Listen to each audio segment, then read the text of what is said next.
கடல் மட்டத்தின் உயர்வு காரணமாக உலகம் முழுவதும் சுமார் 10 கோடி கட்டடங்கள் நீரில் மூழ்கும் அபாயம் உள்ளதாக விஞ்ஞானிகள் புதிய ஆய்வு ஒன்றில் எச்சரித்துள்ளனர். கட்டடங்களுக்கு ஆபத்து. புவி வெப்பமடைதல் காரணமாக பனிப்பாறைகள் உருகுவதால் கடல் மட்டம் வேகமாக உயர்ந்து வருகிறது.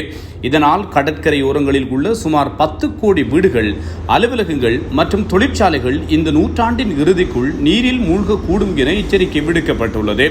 பாதிக்கப்படும் நாடுகளாக குறிப்பாக ஆசிய நாடுகளில் உள்ள சென்னை, மும்பை, கொல்கத்தா ஆகிய இந்திய நகரங்களும், சீனாவின் ஷாங்காயும், தாய்லாந்தின் பாங்காக் போன்ற முக்கிய நகரங்கள் பெரும் அச்சுறுத்தலை எதிர்கொள்கின்றன. பொருளாதார இழப்பு என்பது பில்லியன் கணக்கான டாலர் மதிப்புள்ள சொத்துக்கள் சேதமடைவதாக இருக்கும் என குறிப்பிடப்பட்டுள்ளது. கோடிக்கணக்கான மக்கள் தங்கள் இருப்பிடங்களை இழந்து இடம்பெயர வேண்டிய சூழலும் ஏற்படும். பனிப்பாறைகள் உருகுவதால் அண்டார்டிகா மற்றும் கிரீன்லாந்து பகுதிகளில் உள்ள பனிப்பாறைகள் முன்னெப்போதும் இல்லாத வேகத்தில் உருகி வருவதனாலே இந்த அனர்த்தம் நிகழவுள்ளது.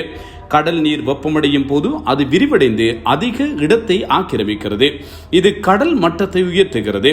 தொழிற்சாலைகள் மற்றும் வாகனங்களில் இருந்து வெளியேறும் அதிகப்படியான பசுமை இல்ல வாயுக்களே இதற்கு முதன்மை காரணமாகும்.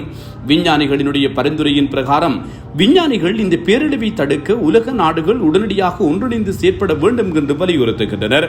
கார்பன் வெளியேற்றத்தை குறைக்க வேண்டும். நிலக்கரி மற்றும் பெட்ரோல் பயன்பாட்டை குறைத்து சூரிய சக்தி போன்ற புதுப்பிக்கத்தக்க ஆற்றலுக்கு மாற வேண்டும். தற்காப்பு நடவடிக்கைகளாக கடல் சுவர்கள் கட்டுதல் மற்றும் சதுப்பு நில காடுகளை வளர்ப்பதன் மூலம் பாதிப்பின் தீவிரத்தை குறைக்கலாம்.